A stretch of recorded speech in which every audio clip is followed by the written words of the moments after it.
Still spinning. Okay. Good. All right, good. Thank you. Good afternoon, everybody. Thank you guys so much for coming out. I definitely appreciate it. This is the official launch of It's Mind Boggling being an official 501c3 nonprofit organization.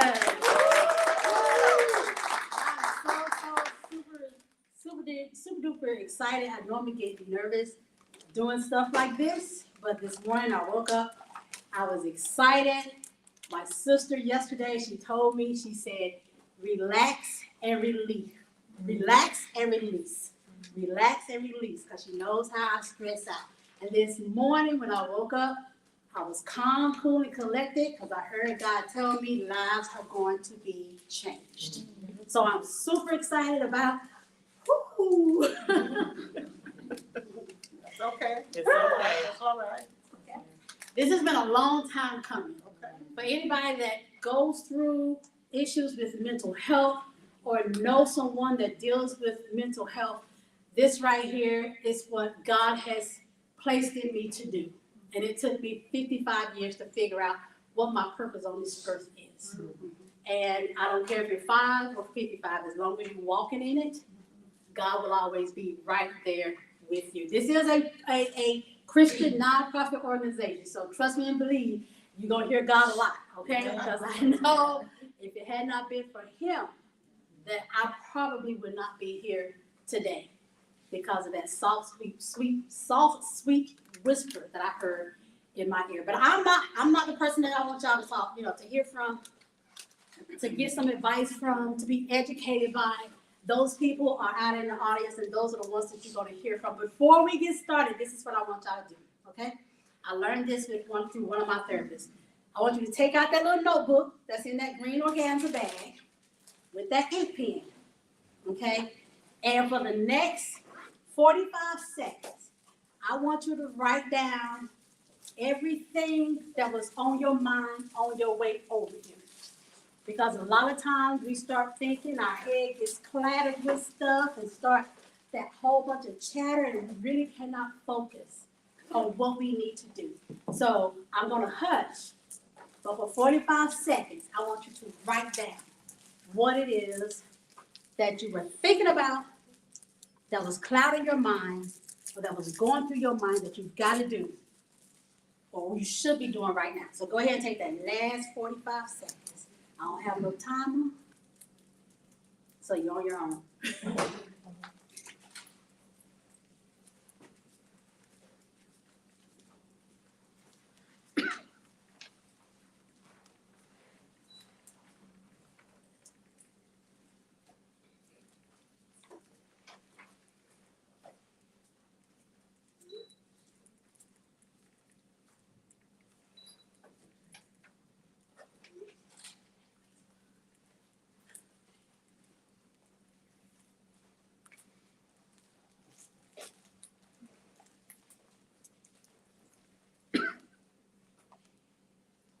Was that 45 seconds?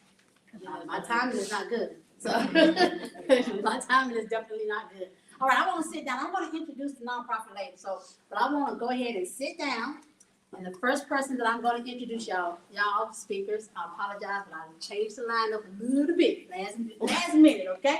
So the first person that I want to introduce to you guys is this young lady that I heard a couple of Sundays ago at church. She did a spoken word, and I was like, whoa, okay? So I want to bring her up and let her do her thing. She has a spoken word poem that she has composed about mental health. Her name is Raven Russell. Make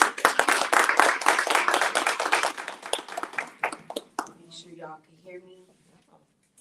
Because I talk kind of low. Y'all can hear me, right? Mm-hmm. Okay. So I don't want to just go like straight into it, but Miss Janet called and asked. She said, "Do you have anything written down about mental health?" And I said, "Well, no, I can try, but I can do it. So it's just crazy how the Holy Spirit works. I'll be honest, this isn't. I think maybe I was like real big into writing as a child, and as I got older, I think I had a friend find like a journal that I was like writing a bunch of stuff in, and they laughed at me. So I ripped it all up and I threw it in the trash, and I guess gave it up. Never really went back to it. And I don't know, a few weeks ago it was sparked again by it, and it just came so easy. And it's kind of crazy how like God will hide things on the inside of you that you don't even really understand the magnitude of what you have. So I've been definitely being exercised with it by more people kind of like asking me about it and encouraging me to do it. So it's pretty exciting. But this is a particular piece. It may have some like trigger warnings for some people, just to let you guys know. But we'll get like straight into it. So I sat in a therapist's office for nearly a year straight, and pregnant with a child that the enemy wanted me to hate. See, I had scheduled the abortion months ago, but the Holy Spirit had stopped me and told me to let the baby in my womb grow. So now I'm being ridiculed and mocked by people who I had called friends. Everybody in my family talking about how Raven pregnant again. Where did I go wrong? See, I come from a 2-parent home where our life was always on. Food on the table, clothes on my back. I was a child that never lacked. But here in this therapist's office, I sat, realizing how watching Toy Story turn into searching for porn categories and playing little games that didn't have real names, being fondled by an older friend, secretly waiting to feel that feeling again. See, the enemy had his eye on me way before I could see. Matter of fact, he was so cunning, he planted stuff like this in my family tree. So yeah, I went to therapy to get back everything that the devil thought he stole from me. And I didn't care who got mad at me, because I was speaking up for the generations that came before and fighting for the ones that came after me. So yeah, I went to therapy to get back my authority. Because I got tired of the people around me in the world trying to tell me who I was called to be. So yeah, I went to therapy. And now, I'm the enemy's enemy.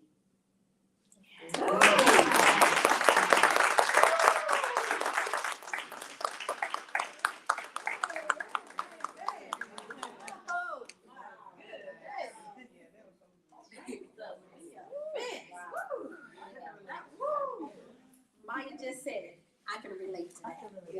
I can relate to that. If something that she said, maybe not all of it, and like she said, it could trigger some people. But something that she said, maybe not all of it, I think each of us can relate to some part. That was powerful. That was powerful. And that's an original. Like she said, she hadn't even written anything down. I don't have that gift at all. All right, we're going to go ahead and get started, y'all. So it's mind-boggling, carving out 2023, shaping a better me. I know that we're already into March, but it's never too late to start chipping at those things that keep you bound up, hindered, tired up, stressed out, confused, suicidal thought, depressed, and all of that stuff. It does not have to start on January 1st of each year. Once you make up your mind, I got to get this right, it can start December the 31st at the end of the year. So today we're talking about those issues. Maya Thomas, she's going to be our first guest speaker. She's coming from mental health from a spiritual aspect. And then we're going to talk about our financial wellness. And then last but not least, we're going to talk about our physical wellness. And get ready, because he's going to have you doing some things and exercising. Okay, so without further ado, let me introduce to you Miss Maya Thomas. All right, well, good afternoon, everybody. Yeah. Well, I hope when you came here, you just didn't come to listen to me, because I like to talk and I like people to talk back. So I have some questions. We're going to be a little interactive today. I hope that's all right. Sure. All right. So today I want to talk about the topic of depression. But I want to talk about how do we go from being depressed to I-pressed. Depression to I-pressed. Okay? So mental health, as we know, has been around for a very long time. It's not nothing new. However, mental health tends to have a stigma behind it. A lot of people don't want to talk about they don't want to talk about their feelings and their emotions. They have been shamed into, most men especially, have been shamed into feeling if they cry something wrong. I'm not supposed to shed tears, but I'm here to tell you today, tears are therapeutic and they're helpful and they're absolutely necessary when needed. Amen. All right. So one thing about the pandemic, it really birthed a lot of conversation around mental health.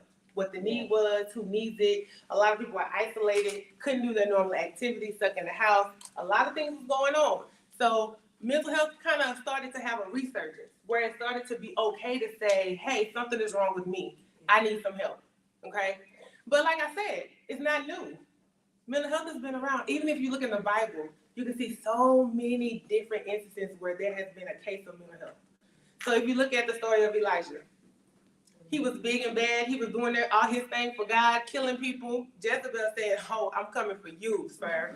He was like, no, I'm about to go hide under this tree. Let me just sleep until I die.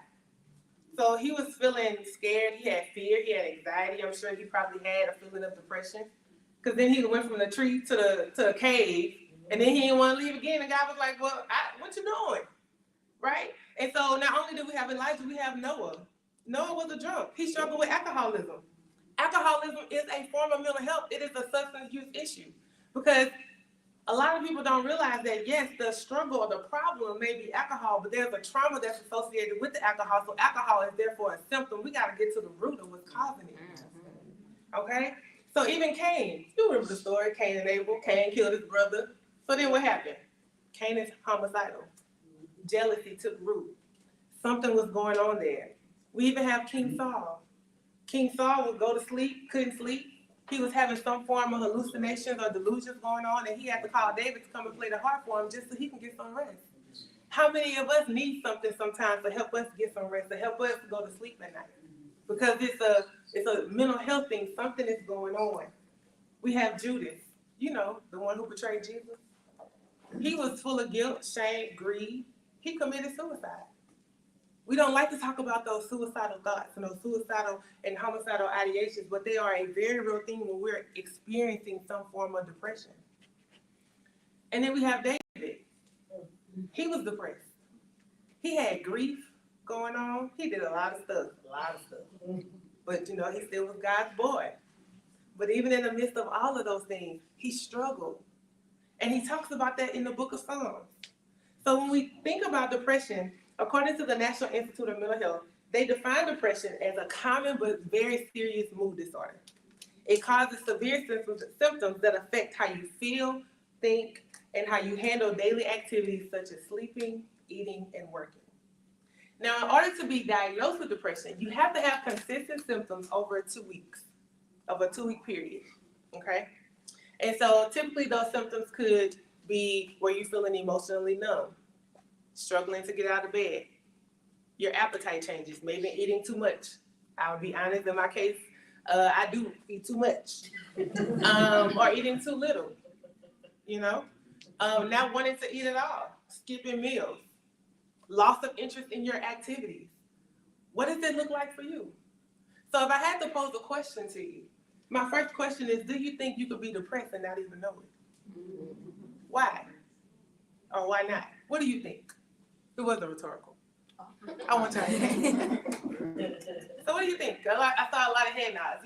You could be depressed and not even know it. Why do you think that? Anybody? Denial. Normal. Yeah. Thank you for saying denial.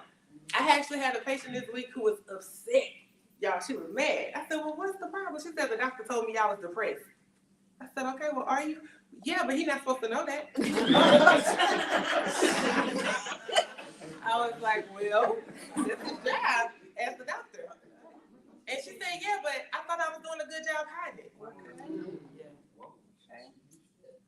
She said, I thought nobody could see it, and if he could see it, who else can see it? And I said, a lot of times we think we have this stuff, and we don't even realize it. We don't even realize how our personality changes when we're dealing with things. You can go from being the most outgoing, talkative person, and all of a sudden something happens or something is triggered on the inside of you that reminds you of something, and then all of a sudden you're like, I don't want to talk to nobody. That mood shifts real quick. You know how you get hangry Okay, well, I'm gonna talk about me. I'm not gonna talk about y'all. When I get hangry, my mood changes because I want to eat. Clearly, I got food issues. We're gonna talk about that later. On that thing. But my point in saying that is, just as quickly as you can go upset from being hangry, easily frustrated, irritated, you get something, you eat it, and you find it's the same way that a trigger can be released inside of you that can make you remember a grief for something that you lost. It can make you feel some type of trauma. It can make you question who you are and your self-worth. You just never know. All right. So when we think about those signs of depression, what are those symptoms? We talked about it, a depressed mood. It could be the obvious. It could be I'm sad. It could be tears. It could be isolating yourself. It could be some type of emotional withdrawal. It could be, not wanting to talk to anybody, feeling like you have to keep everything to yourself. It could be weight change.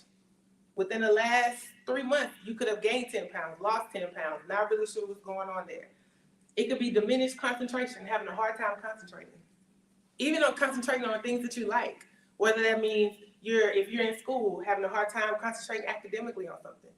If you're at work, having a hard time being focused and taking care of whatever it is you need to take care of at work. Being in tune with your children if you have children. Sleep difficulties. It can look like insomnia. Trouble going to sleep. Trouble staying asleep. Waking up in the middle of the night infrequently and you don't have a reason why. Feeling like you have a clouded mind. There's so many things going on, having those racing thoughts. It's like your brain just keeps triggering and firing things off because there's so much going on. You're thinking about the weather, you're thinking about your hair, you're thinking about the job, you're thinking about the baby down the street, you're thinking about what is going on in my brain. Just continually going. Feelings of worthlessness. Feeling like I'm not enough. Feeling like nobody cares. Feeling fatigued, feeling tired. The struggle to get out the bed every day. Or even reoccurring thoughts of death, trying to figure out, should I do this, should I not? Having those suicidal ideations to say, I don't even know if life is even worth living anymore. But the biggest thing about depression and the biggest thing about having those types of thoughts is that we never want to talk to each other about it. How many people in here would be honest enough to say, I probably had dealt with some depression, but I don't want to talk about it? Thank y'all for the hands. Appreciate you. Appreciate you. But I see the head nod. Thank you for the head nod. I appreciate you. I appreciate it. Yeah. And so the risk for depression, whether it's family history of it, whether it's postpartum depression, whether it's seasonal affective depression, a lot of people don't even realize that they get sad when it starts raining outside and it's cloudy and the sun not out. Or when it starts getting dark early, they start feeling different and their mood changes. And then all of a sudden now we're in March and the time is getting ready to change and the sun is out and you just feel better. It happens. So being able to truly know and pay attention to those signs and know what is going on within yourself so that if you need to get some help, you know exactly what to do. Go back to my notes. So let's talk a little bit about the cycle of depression, okay? So I know y'all probably can't see this, but I'm gonna try to, let y'all see this little chart, but I'm gonna explain it. So this is the cycle of depression, right? So basically what it is, it starts with a stressor. So your stressor could be any type of trauma, right? So it could be some type of physical abuse, emotional abuse, mental abuse, whatever it is. You have some type of trauma that triggers the stressor. That stressor then leads into some type of thought, feeling, or physical symptom, okay? So if it leads into a thought, the thought could be, I'm not worthy. If I was physically abused, if that was my trigger, the thought could be, I'm not worthy because if I was worthy, then this would have never happened to me. You self-blame yourself for what happened to you. All right? Then your feelings of worthlessness. Feelings like I can't do better. Feelings that I'll never find somebody else that will be able to love me, okay? The cycle, that's what we tell ourselves. And then that goes into physical symptoms. And those physical symptoms could be, well, I don't want to get up in the morning. I don't care about how I look. So I'm not taking any pride in my physical appearance. It could be, I'm sleeping too much, or I'm not sleeping enough, or I'm not sleeping at all, or I'm overly medicating. Just trying to make sure I function the next day because I'm having body aches, I'm having pain, but you're not dealing with what's actually going on. You're trying to just deal with the symptom of the problem. It's almost like when doctors tell you they can't give you medication for a viral, they can't give you antibiotics for a viral infection, but yet you still feel like you need something so the symptoms can go away. Yeah, think about depression as a viral infection. You can treat the symptoms all you want, but until that virus passes through, that's the only way that you're truly going to be healed and get better. And so at that point, you have the behavioral response. What is it you're going to do? What does that behavior look like? Okay, so that behavioral response is, again, am I shouting and yelling at my kids? Am I always frustrated and quickly irritable that anytime somebody comes talk to me to check on me, I'm like, I'm fine, I don't want to talk to you. What does that look like for you? So really understanding and knowing what the cycle is. And so you have to get to the place where you have to try to break the cycle. And let me be very clear. Depression is not easy. Sometimes it's not a one and done. You might be struggling with it in January. You might feel fine in February, and it might come back again in June. It happens. But you have to allow yourself to know and give yourself grace to understand, hey, just because I'm feeling like this, does not mean I have to stay in this place. There is help for me, and I can find what I need, not only in Christ, but also in therapy. I'm okay? Well, I'm okay. All right. And so when it comes to the cycle of depression, one thing we say all the time is secrets keep us sick. Who knows what that means? Who wants to just take a stab at what that means? Secrets keep us sick. You can't just keep everything inside. You gotta let go of it. Yes, thank you. Anyone else? Somebody on this side? Some type of stress, and think putting too much stress in there. It sure does. Yeah, you're absolutely correct. That's exactly what it means. The reason why secrets keep us sick is because if we don't address it, if we don't say anything about it, it continues to tear us up from the inside. One thing I always say is darkness is the devil's playground. And the things that we choose to hide, the secrets that we choose to keep, he will continue to play and play, whether he plays on our emotions, on our mood, on our thoughts, how we handle things. He will continue to play until we choose to let light in. Light cancels out darkness. And sometimes the best way to let light in is to be able to say, hey, I have a problem. I need some help. This has been bothering me. And being honest enough to say, this happened to me and I feel like it's my fault. It may not be your fault though. Because a lot of times, to be honest, what happened to us may not be the cause of us. All right? So we want to make sure that we deal with the cycle, right? And we want to make sure that we don't allow things to stay in the dark. So you may say, well, how do I do that? What does that look like? How do I trust someone after maybe my trust has already been broken? How do I trust someone after I've already been violated? How do I trust someone when I don't even trust myself? Or, it's fine, I don't need to talk to nobody, I got Jesus. I'm just gonna pray it away. That part. Well, you can. You can pray it, and it may go away.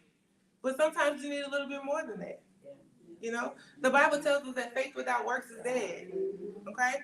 So that means that, in other words, not only do you need to pray, but you also need to do something to activate what you're praying for.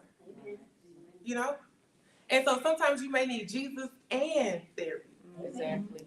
You might need Jesus and medication. I don't know about y'all. I don't like to be in pain. I'm not an in pain kind of girl. That's not me. It won't ever be me. I would take a Tylenol or ibuprofen real quick. Real quick. Oh, it feels like it's a little headache. Let me go and take it just in case you want to come. That's me. I'm the same way with my mental health. Same way. I said that what you talked about related, right? So I had a baby 6 months ago. I struggle with depression. As a therapist, yes, I understood, but I didn't understand because I never had a baby before. So I had postpartum. And I would remember so vividly being in the shower one day and being like, God, I love this baby, but what was I thinking? Like my whole life is over. Like I really had all these thoughts. And I was just like, God, you're gonna have to help me.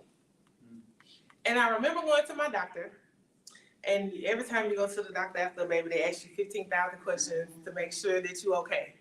And I was not okay, but we was gonna be okay today because I was trying to get out her office. And so she told me, she said, Maya, she said, if you need to go talk to someone, you need to go talk to somebody. She said, everything you feel in one is normal and it's okay. She said, you don't have to feel like you have to do this by yourself. And so a lot of times, when we find ourselves in situations, whether it be things that we planned for, things that we did not plan for, we can pray and ask the Lord to give us all the strength in the world. But sometimes the strength that He will give us is the strength to be able to get up and go find the help that we need. Amen. And so when I say faith without works is dead, that's exactly what I mean. It's being able to say, yes, I'm going to pray this thing out and I'm going to pray it through. And I'm going to trust God no matter what. But what I'm going to do is to ensure that I am going to do my part. We tell people all the time, you can pray for a job, but you got to fill out the application. That part. You know, it would be wonderful if by osmosis a $100,000 job is dropping on my doorstep. I'm still waiting. You know, but unfortunately, I got to go do some things first. But you have to have the faith to believe that if you put in the action that it will work. And know that it will work continually. Yeah. Know that it's not just I'm going to take this, I'm going to do 1 or 2 sessions and I'm going to be okay. You may have to do some sessions for 6 weeks or longer. You might take a couple months break and then around Christmas be like, you know what, I'm feeling a little off, let me go back again. And know like that's okay. Okay? So how do we go from being depressed to go to I pressed? Notice I pressed means I am continually doing, I am continually moving. How we do that is by activating what we believe. That is how we do it. You know where your strength is. You know where your strength lies. You know that at the end of our strength is where God's strength began. Yeah. So we have to make sure that we continually pull on Him to be able to help us. I was just telling Raven, I just finished working 7 days on. Yeah, I ain't never worked 7 days on ever in my life. I said, if I don't ever miss education, now is the time. But I say that to say there were many days that I was tired. And I was like, God, give me strength. And I still had to get up and go get some coffee and make it through the day. And I did. So even in that same breath, is when you have those days where your mood is low and your energy is low and you're not feeling your best, it's okay to say, God, give me strength and still push. You got to be able to find those coping skills that work best for you, okay? So I want to give you guys just a few examples of some coping skills. So whether it's exercise, I know we're going to talk about that in a minute, so I'm not even going to go there because that ain't my thing because I don't work out like that. Another coach, just, I want to be honest. I'm not about to say, yes, go walk. You should go walk. It is great for you to walk. I need to do it too. But we still praying on that. Lord, going to give me strength. Socialization. Hobbies. Find something you like to do. Get involved. Get involved in church. Get involved in ministry. Find, some type of extracurricular activity. If you like sports, like what are those things that you like, right? If you like to journal, if you like to draw, if you like to sing, if music is a good therapy for you, do it. Those things are some examples of coping skills that are really going to help you out, okay? The second thing is don't isolate yourself. Get out the bed. Go interact with other people. Don't withdraw. If somebody asks you how you doing and it's someone you trust, tell them, today's not a good day. It's okay. Who is it going to hurt? A lot of times we have that in our mind if somebody asks us how we're doing, well, they don't care anyway. Well, some people may not. Then you're right. But if it's somebody who you know that has been in your corner and they ask you, you don't look okay. You good? Like, what's going on? Tell them, today's a rough day. Go ahead and start shedding light to those dark places. Also, get a therapist. Get a Christian counselor if you want to. Find somebody that works for you. Talk to someone in the church. Have a support system. Your family, your friends who will hold you accountable to help you continue to press on and move forward.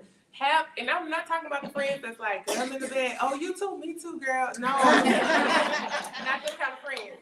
I'm talking about the friends that when you call them and you're like, I'm struggling to get out the bed, and they're like, okay, I'm gonna call you and check on you, make sure you got up. They calling you right back in the next 30 minutes. Did you get up yet? Oh, so this is what we gonna do? That's all right, I'm about to be over there.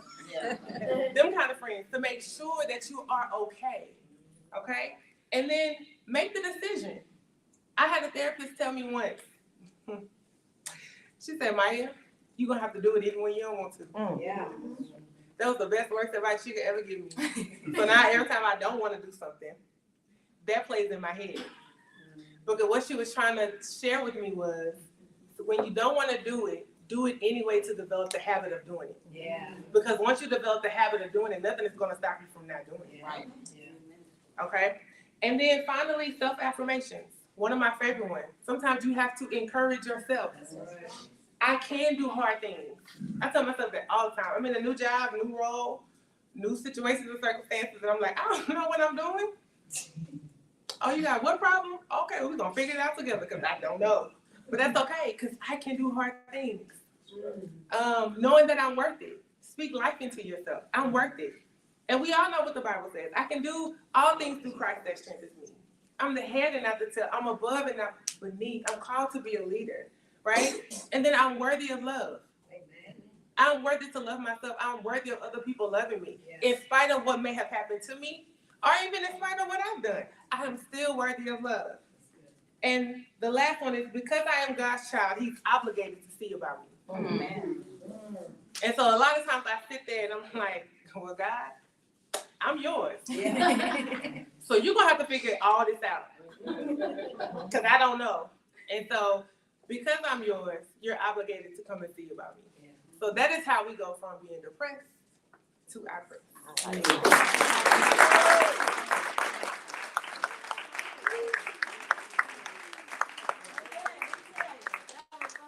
you so much, Maya. You hit on so many things that I have come up against so many times.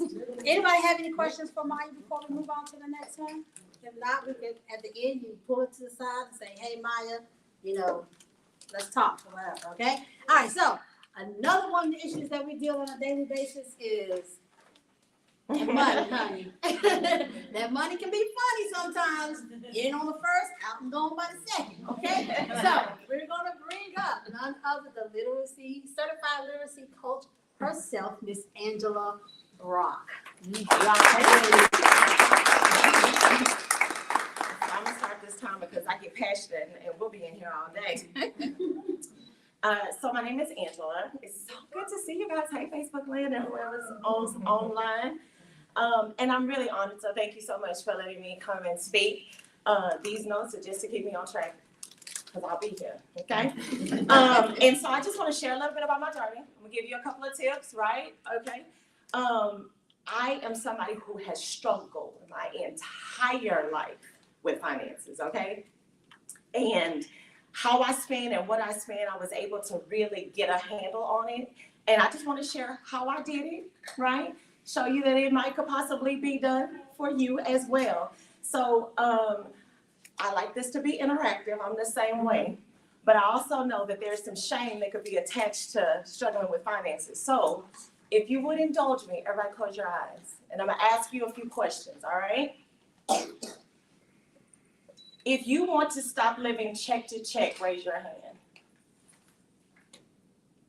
If you want to create a plan to pay off your debt, raise your hand. Keep your eyes closed. What is y'all doing? Oh.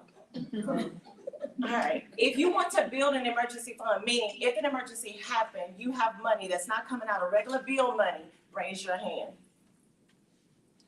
If you want to understand and create a realistic budget, something that you can live by that's not restrictive, raise your hand.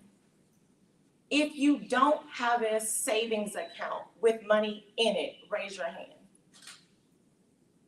If you want money to be able to go on a vacation, let's say once a year, or okay, all right, okay, cool. If you are concerned about money for retirement, raise your hand. If you are concerned about money or you maybe want to start investing, raise your hand. If you were not taught about money and how to manage money as a child, raise your hand. All right, everybody, you can open your eyes. So at least one or two of these questions, somebody, you raise your hand on that, which means we are all in here wanting the same thing. So our goals are the same. We have an issue with money. We want to fix it. but maybe you just don't know how. So let me tell you a little bit about myself. I am 43 now. I have 2 grown adult children that I am, I don't know if y'all parenting adult children, y'all pray for me, okay?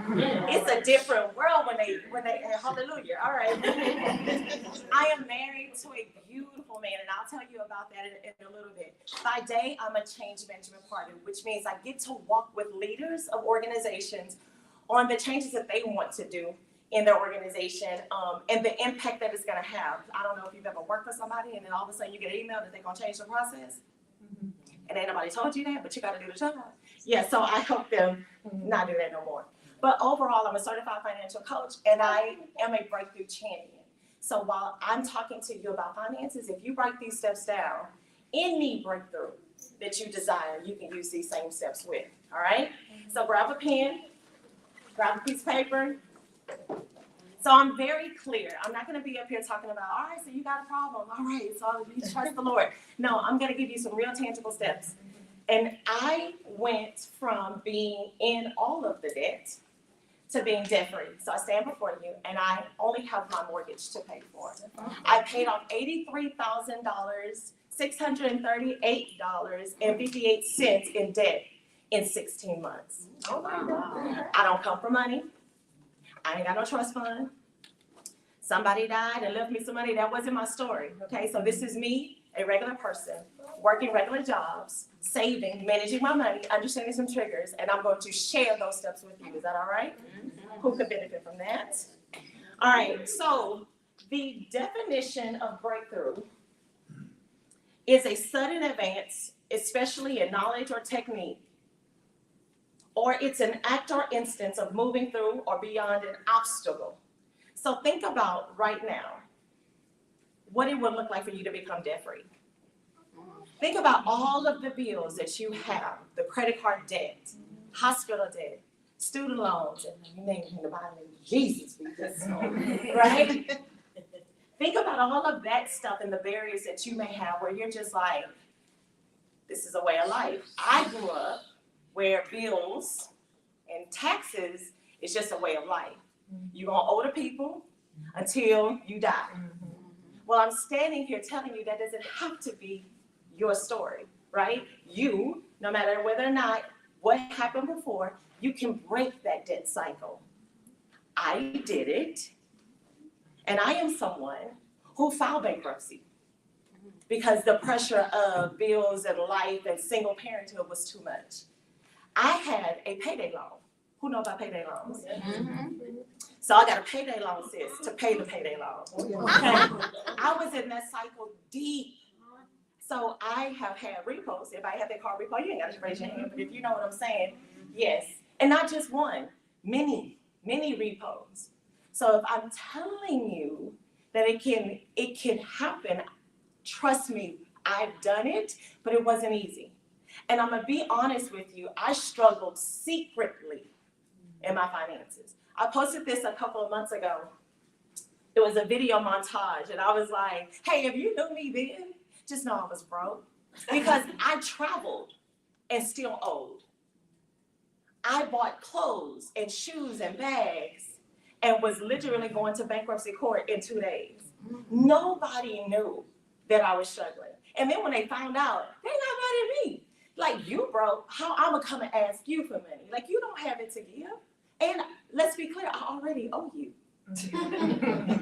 Okay?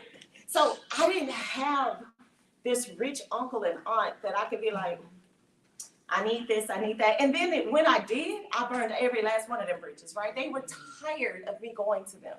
So I had to figure it out. And I didn't know how, and everything that I tried didn't work. Dave Ramsey, Uncle Dave, y'all have heard of him, right? And this Financial Peace University, I did it twice, okay? I'm not gonna say I failed it, but I'm just saying I could not make those concepts work for me. It seemed and felt like it was out of reach. I even tried that envelope system where you take the money out the bank and then you just walk around with cash when the cash is gone. Well, I just went back to the bank, right? I mean, it's just, I struggled, right? So We're all here. We understand. And I guess I'm sharing this with you so you can understand. Like, I'm not gonna get up here and just be like, if you budget your money, you'll be all right. Okay, let's talk about that. Here we go. Budgeting. So, how many of you guys have a budget? Be honest. And you budget faithfully, right?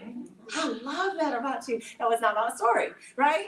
So I will say to you that you may not think you have a budget, but you do. Let me show you how. Payday is, let's say, whatever it was, right? And you got a week before your next payday. What do? You check your bank account, right? You look at that balance. Then you say, how am I gonna make this $200 stretch until payday? Right? So then you run all of the things. I need to buy groceries. I gotta get some gas. My daughter got this. My daughter got that. Okay, that 200 is okay. Now we're down to $25. All right. Then I gotta do this. Right? So we budget. We budget what's left. So I want to introduce you to a term called intentional budgeting, and that's where you know how much money you're going to get at this pay period or at the month, right? And then you automatically say, I know I have this amount of money coming in. This is everything I need to pay in the month. This is all of the bills that I owe. This is how I'm going to make my money work for me. And then I'm not surprised when Planet Fitness or the people take out extra money because I've planned for it. I know how much I owe. I know who I owe, right? That is intentional budgeting. So I use a method called zero-based budget where every dollar has a job. You coming into this household, you gonna work for me. So whether it's to bills, it's to savings, it's to vacation, it's to debt, it's to pay back people I owe, you have a job. You're not just coming in here sitting in my bank account. You have something that I need you to do for me, and then I'm moving to that, okay? So we've talked about reactive budgeting, intentional budgeting, making a realistic plan. So you have debt, but how do you pay that debt off and live a regular life, right? Because the reality is, if you had the money, you would pay your debt, right? How many of you guys get income tax refunds? All right. How many of you guys get bonuses? How many of you guys get raises at least once a month? Okay. Oh, not once a month. Okay, maybe once a year. Okay. Make sure y'all.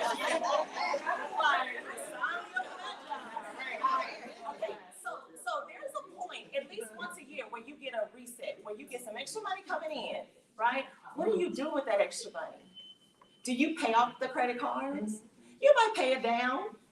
Maybe you'll pay it off, but then you treat yourself because you work so hard, right? You deserve it, right? And I'm not gonna ever tell you don't, because life is too short, right? Life is too short. We need that, right? We need that outlet.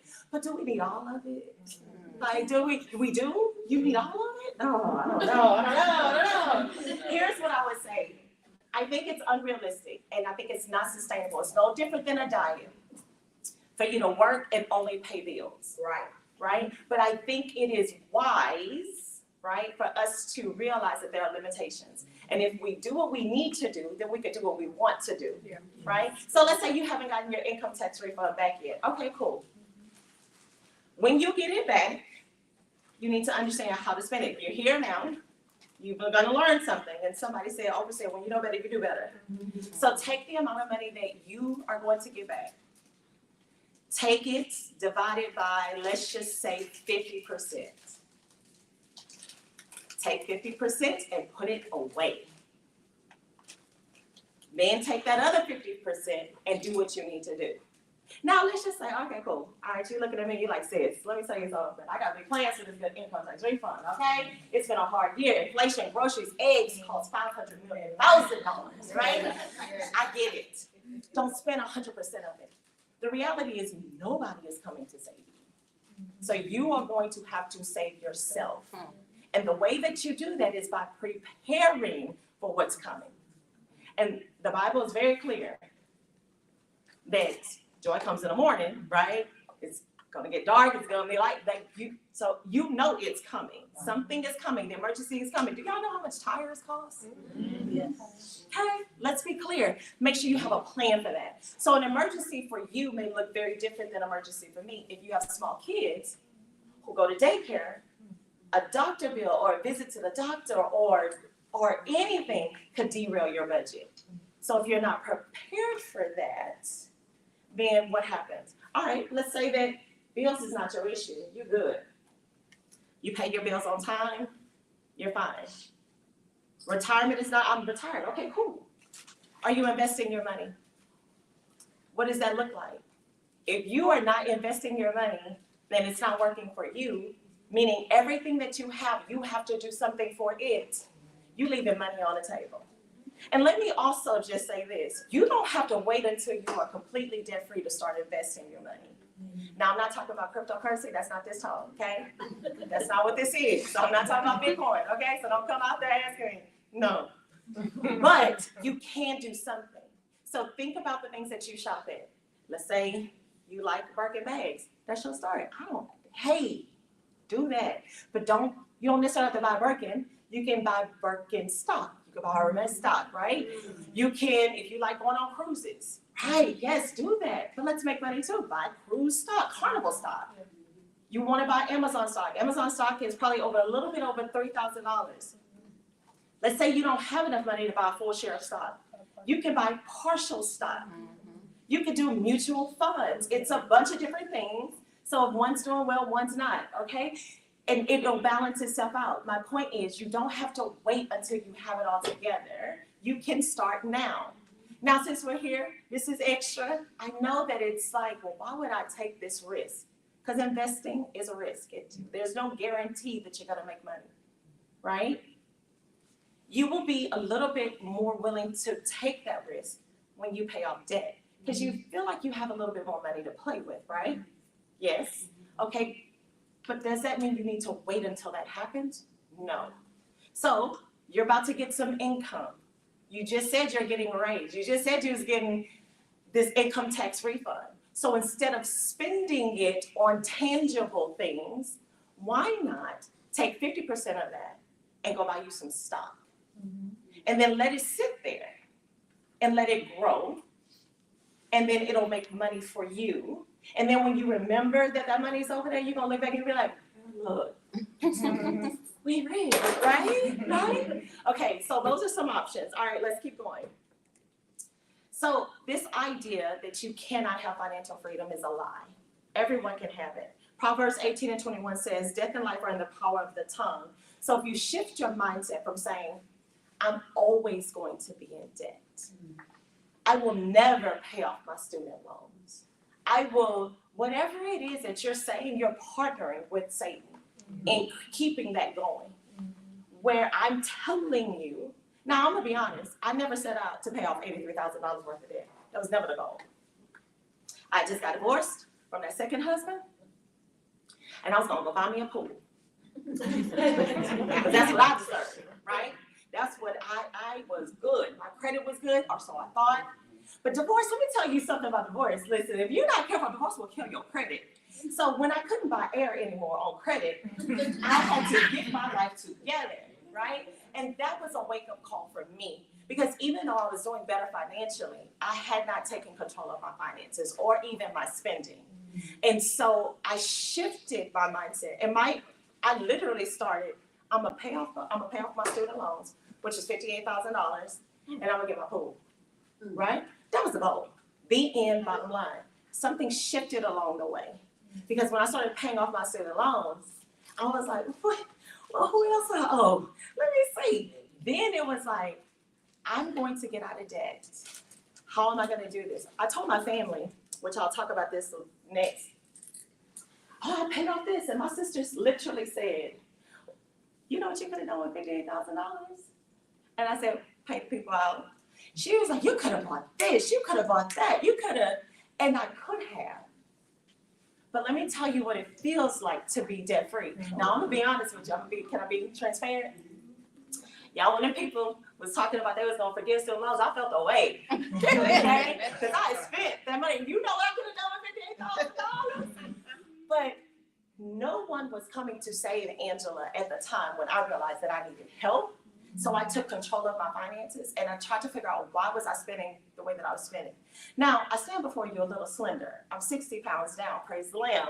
But before I was quite fluffy. So one of the things that I realized was I would be frustrated with certain things in my life. And then I would spend money to cope with those things, like my weight when I was fluffy. I got every shaper on the market. Every body shaper, fupa cover, waist matching garment that they make. It's at home, it's in a drawer. Because I can't even part with them. I don't use them, right? But that's what I would do. Instead of just getting up and going to go work out or taking a walk, what I would do late in the midnight hour, I would be watching these whatever on Instagram, and these women who look like I wanted to look like, they would be buying these things. And guess what? Hook, line, and sinker. I done went and bought all of this stuff, right? I was treating a symptom and not the root. Maybe that's not your story. Maybe you good and fine. Good for you. Good for you. Let me tell you what else I used to do. I am a emotional spender. If I'm happy, we want to go celebrate with a good meal, because I feel like that's what the Lord wants from me, right? Okay, y'all. Okay, good. Me too. When I was sad, I would go and comfort myself with good food smothered in gravy. Yes. Listen, that was my trigger. And so once I realized, and I'm looking at my bank statement, I'm like, I didn't need to go to Mickey's 3 days in a row. I didn't need to go to the crawfish pot once a week. I didn't, which, let's be clear, that was also contributing to my weight. Yeah. Which was also contributing to, do y'all see this cycle? Now I done spent money. And then when they took the light bill out, that's higher now. For some random stuff like that they didn't even explain. Now I'm on there arguing with some lady about the bill because I don't have enough money because I was down to the crawfish pot and some, like, do y'all see the cycle? Can you, okay, cool, all right. So then I said, I need to be accountable for my foolishness. So now there's this idea that you gotta move in silence. I heard that. You know, don't tell people you move. You know, just show up fine. Show up rich. Show up. Yeah, that's fine. Y'all can do that. But I also lived in shame because I was secretly not telling people. I wasn't accountable. Nobody had a clue that I was struggling with my finances. So in this new season, anybody I talked to, I told them what my goals were. Trying to pay off my student loans. I was at TJ Maxx, and you know how they'd be like, hey, would you like to get this card? And if you do, you can save 10%, you can save 20%, whatever it was. Trying to pay off my student loans. Nope, don't want that. That's what I did. Everybody knew my goal. And let me tell you how that helped me. So if I was out and my girlfriends wanted to go to brunch and it wasn't budgeted, let's be clear, I would be like, yes, let's go. You know what they would say? How are you doing with your student loan debt? You know what? I'm going home. You sure right. Or if I'm out and about, I would go into HEB to buy something. And literally, I'm going in to buy one thing, and now I'm sitting at the counter, $80. Sis, I came in here for butter. How am I at $80? And I had to have a real conversation with me. There used to be a time where if I got to the counter and I couldn't pay for it, I would be embarrassed. Then I would, put that back. Put that back. I came in here for butter. I'm not taking any of this. I didn't care what it looked like. I had a goal, and I was going to be accountable for that goal. I knew I wanted to start taking vacations. I know I wanted to start investing. I can't do that if I'm out here being all willy-nilly with my money. Let's be clear. Buying a coffee in Starbucks once every now and again ain't gonna derail your budget, right? Going shopping and spending $80 on stuff that maybe you need or things like that, that's not gonna derail your budget. But when we're not accountable, when we're not careful, when you're not intentional, when you do it on Monday, then you backdoor and do it on Tuesday, and then you go to the grocery store, because this is what I used to do, maybe y'all don't do this. I would go to HEB, spend $100, $200, and then go to Chick-fil-A that's right in the parking lot. Because I mean, ain't nobody got time to wait like to cook. I'm hungry now. Right? So y'all are laughing because you know these are simple ways that if you start right now, literally just managing your money just a little bit differently, you can find yourself being debt free. So be accountable, be honest. The things that are toxic in your life that you know, the triggers, you know the people. Go back to your Cash App. Who you sending Cash Apps to? Stop that. Month of March, don't send nobody else a Cash App. If you pay the people, if you owe the people, pay the people. But don't say, if they ask you for it, I don't have it. I have different goals. So say no to yourself and to others as well. All right? I know it's my time. So here's how I just want to give you this. Daily, I give out financial tips, encouragement on this breakthrough journey. If you want those tips, they're free. Text me right now, 713-231-5582. You can unsubscribe at any time, 713-231-5582. Because you can't do this by yourself, because if you could, you would have, right? So you can do that. You can follow me anytime. I'm on it's Hello Breakthrough on every platform, Instagram, the TikTok, the Facebook. I'm on LinkedIn. I don't be on LinkedIn, but I'm on LinkedIn. Yeah, and then if you have any other questions, let's break through in our finances in 2023, y'all. Thank you. That was awesome and very educational. Very educational. She got in a lot of good points in a very short period of time. Anybody have any questions for Angela? If not, you can talk to her after we're done. Again, I follow her on her Facebook, Hello Breakthrough, so go check it out. She's always giving some really good tips and some motivational videos. She be in there working out, all that good stuff. So, all right, so speaking of working out. Now, I know some of us, she talked about it too. Some of us, we start, I need to lose some weight. I need to get up and go to the gym. We don't want to get up and go to the gym. And then a lot of times that start playing on our mental because we're looking at, like she said before, like Maya was saying also, you looking at all these people on TikTok and they got this stuff that they drink and they done got 10 pounds in 2 days and, and we start looking at ourselves like, why can't I do that? Why can't I be motivated to? Why can I not be motivated to go and work out? I have to say this, because she's sitting right there. We had a conversation the other day. We talking on the phone, me and Miss Minnie over here. I already done talked. Stay out my head. Because I knew I had to get up and start working out. I got to start doing so I got to work out. So we having a conversation. I had started walking. Went back to start walking. I do my little videos when I walk. And I had started walking, and we talked on the phone later on that day. And she talked to me, and she was like, "Hey, I'm gonna give you." So I was like, "Yeah, friend, you can give me some advice. I'm good. You can give me some advice. I have no problem with you giving me some advice because when somebody is a good friend, they might give you some good advice. Don't get upset. I'm just gonna say that. Don't get upset about it because they love you."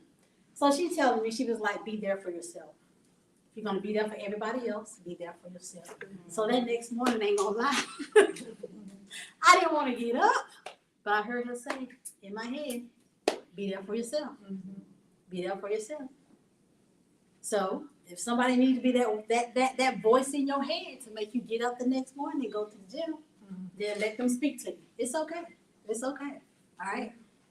With that being said, I'm gonna bring y'all to the stage. Coming is Mr. Brent Whitmore. Did I say that right? Whitmire. Mr. Brent Whitmire, and I'm gonna move and let him talk.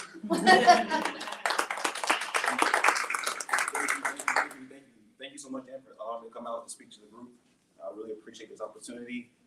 Real quick before we get started, okay, a little bit about myself. I'm a trainer, yes. I call it fitness professional. I don't call it personal training. A personal trainer is someone who sticks to one thing. Fitness professional, you got so many different umbrellas, and you got to be able to attack each one, right? I've been training since 2010.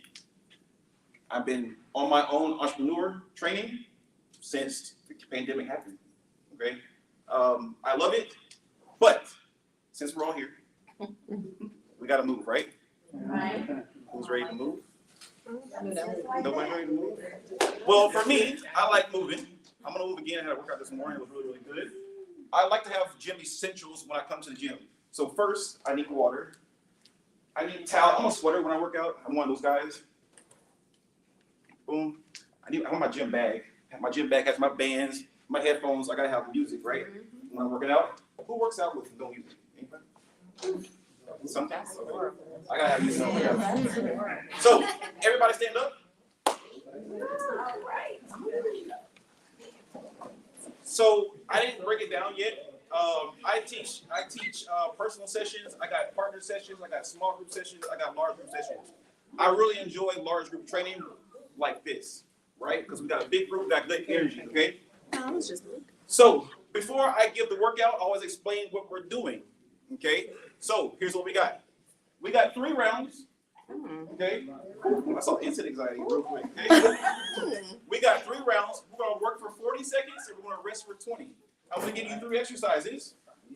Okay. After the 3rd exercise, you'll get a 1-minute break. What? Sound good? Sure. What? Awesome. So exercise number 1, we're going to squat. We're gonna sit down in our chair and stand up.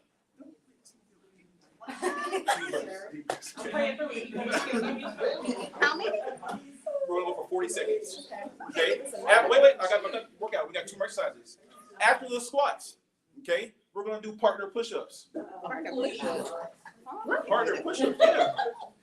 Yes, ladies, you do push-ups. All my clients know, my ladies, we're gonna be doing some push-ups for sure. You want body strength, right? Yes. You gotta open the jars. You gotta pick things up. You need to provide strength. So, yes, we got partner push-ups. All right. And the last one, we're gonna do a standing crunch. Sound good? Sure. Just get over with. Okay. Yeah, let's start this. I get that a lot. Okay. Go ahead and sit down. I gave you instant anxiety for a reason.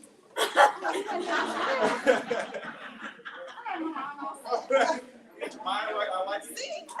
So.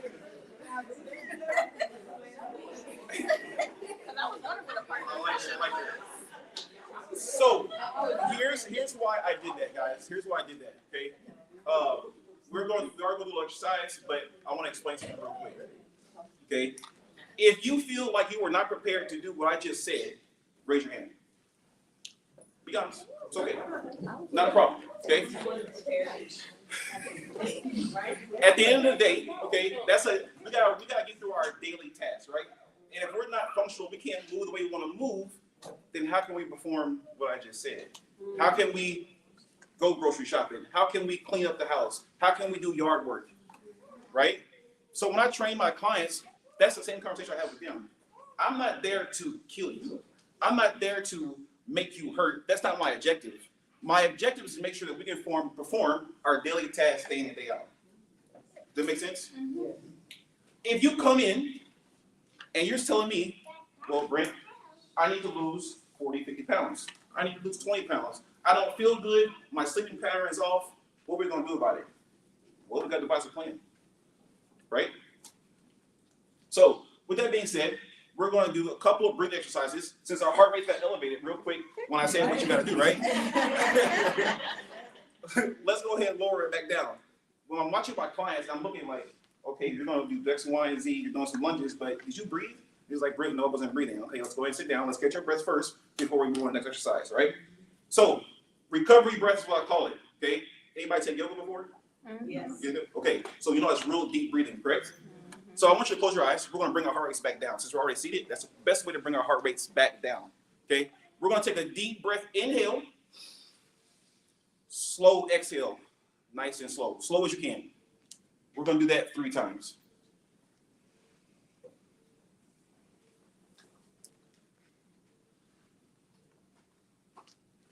Very good. Take an extra one if you need it. Now, before you open your eyes, tell yourself something positive. I love motivation. I like watching Dr. Eric Thomas. Anybody like Eric Thomas? Love Eric Thomas, right? Sometimes when I'm lifting heavy, I always say one thing he said in one of his speeches: I can, I will, I must. Right? All right, go ahead and open your eyes. All right, so a little bit about me. Everybody feel better before I go on? A little bit better? Good? All right, I didn't mean to scare anybody by schedule. All right, I am a little bit of old school. My mom's right here in the audience. She raised me that way. I can't, it's my blood. If we're gonna do something, we're gonna do it right, okay? So So, a little bit about me and why I became a fitness professional. It's going to start off with family history. It's not good. We got blood pressure issues, we got heart issues, we got diabetes, the list goes on, right? My grandmother was very close to me. She passed away. I'm a country boy. We like being outside. We raise pigs, we got horses and all that good stuff. One day she was doing all that, next day hospital, right? She never left. That hit hard for me, right? Because that's my rock. That's who basically raised me. My mom was busy. I was at grandma's house. I didn't want to be. I wanted to be outside, right? So for me, that was a traumatizing experience. Did I know what they did to me at the time? Not really. Not knowing I know now, right? Fast forward. That was my sophomore year of high school. Athlete in high school, all that good stuff. I go to college. Crazy story how I got to college. One of my buddies, he sends tape to a college coach. He was like, hey man, what about this guy? He called me up and said, Ace, he wants to talk to you. I go up for a school visit. This is a month before school starts. And I basically said, I'll come. He got accepted. I'm sorry, he didn't get accepted. I did. Okay. And that's how I got through school. Basketball. No, I don't play football because people always think I play football. No, it's not my thing. I like basketball and baseball. I'm about 40 pounds heavier than I was playing basketball. Okay. Anyways, long story short, my first year there, like I said, it was like a month before school started. My first conditioning test came pretty quick. I was working Budweiser at the time, going to school part-time. Working Budweiser, we get free food all the time. I love fajitas. I love chips and queso. And I was getting it pretty much free when I went into restaurants and restocked caves. Okay? I was not in shape.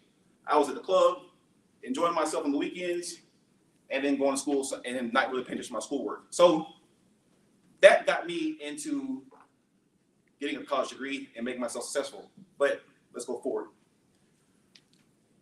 That conditioning test kicked my butt. I failed it.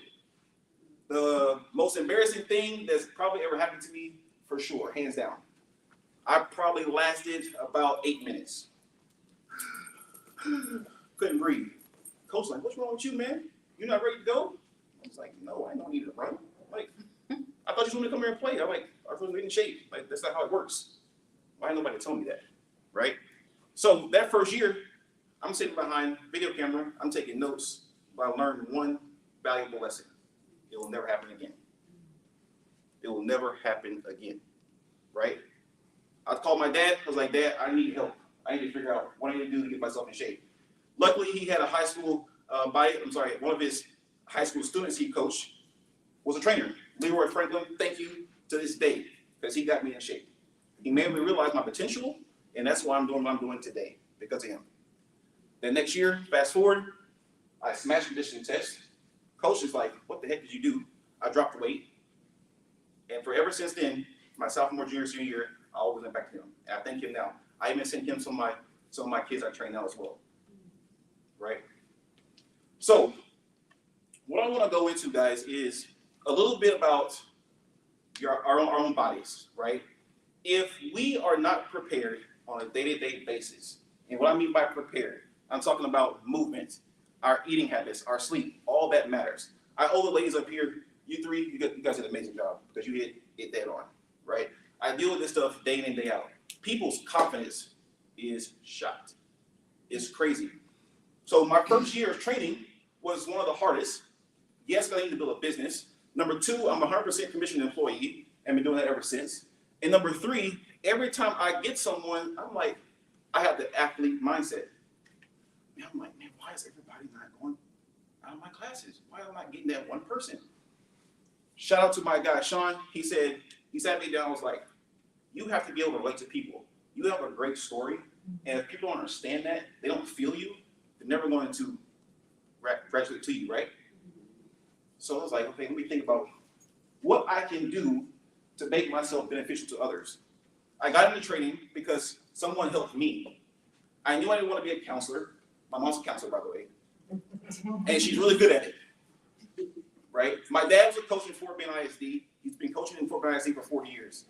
I don't need, go coach. No, I don't want to lay up that easy, right? But what can I be able to be effective for myself? Well, I can relate to people. Because guess what? I'm just like you. I had to lose weight. I got eating issues, right? Did I like working out like that? Sometimes. I worked out because I had to, right? So with that being said, now when I give consultations, it's like, wow, you do really feel that way. Yes, I do. I understand. I like chicken wings too. I like pizza. I love good sliced cheesecake. Whew. Right? Beans and cornbread? What? Come on, man. How you gonna pass that up? But I understand that it has to be balanced. Yeah. Balance, right? We can't always do that, right? So the biggest thing I get when I sit down with someone, what is your goal? Right? I want you to get your paper. You got paper and pen, I hope. I want to give you a mini consultation, if that's okay. And then we're going to go into the worksheet I gave you guys. So how I draw it, watch this. How I draw it, I make a circle. Okay? Put your, let's just do 3 goals. Put 3 goals in that circle. Fitness-wise. Okay? Put those 3 in there. Okay?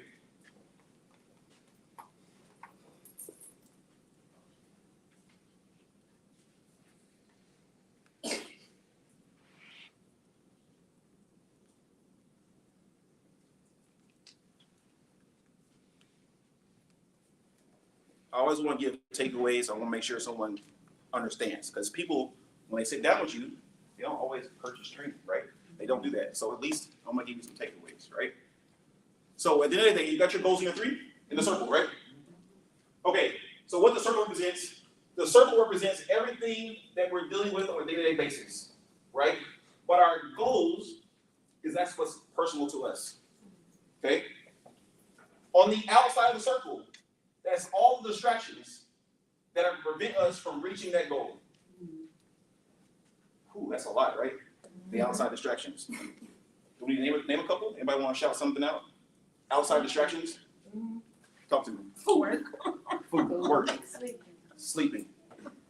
Anything else? That's a big 3 though, for sure, right? Okay. Kids. Yep. So this leads me into my worksheet. Okay. Everybody have a copy of this?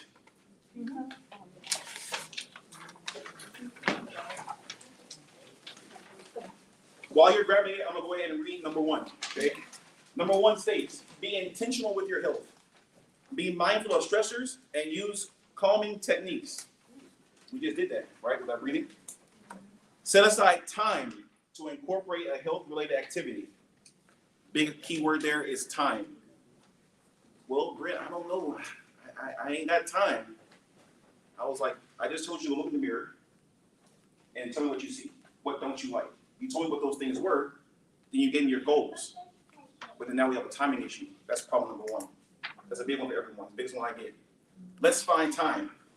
You might have to get up early. That's okay. Set that time aside. My session started at 5 a.m. I'm up by 4 a.m. So I'm not ready to go.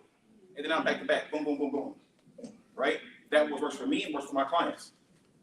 But if you ain't got time in the evening because kids got practice, they got study hall, wherever the case may be, X, Y, and Z, well then when are you gonna work out? You can't leave your job to go work out in the middle of the day. Some people can, but some people can't. So then when are you gonna work out? It means you want to get out of bed. Take them sheets away, get out of bed. Get your body moving, right? I'm not saying work out every day, but you need to do something. You know what I'm saying? Does that make sense? Mindful of the stressors. Something I always talk about with my clients is cortisol. Anybody know what cortisol is? Cortisol is your stress hormone. Brent, why am I not losing weight? Let's talk about your stress hormone, cortisol. Where's it at? Instagram. Known for the, like you said, who said that for Instagram with the teas and all that? Jenny said that. All that detox tea BS? Please. Come on, let's be for real. Let's just be for real. You need to eat right. You need to make sure you're moving. And you need to lower your cortisol levels. Point blank period. Take it a step further. When was the last time you had your yearly exam? Blood work. You need to understand where you're at. Because guess what? If your hormones are out of balance, then that weight loss, that feeling better, that's going to be limited. And then God forbid they push you on prescription medications that cause weight gain, or do you even know that?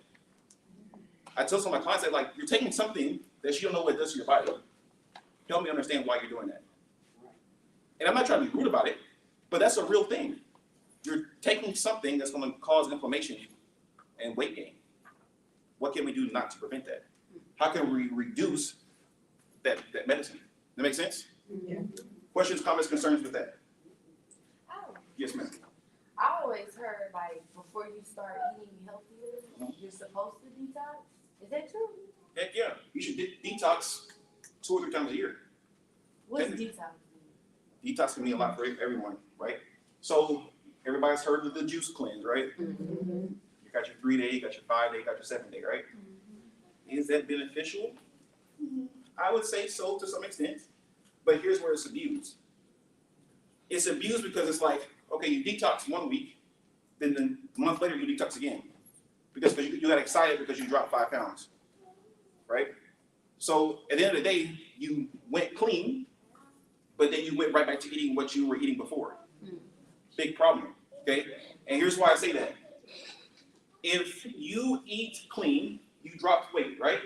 But you go and incorporate, let's just say I got rid of carbs. I love carbs, but when I need to drop weight, it's the first thing I cut my carbs, up my fat for energy, okay?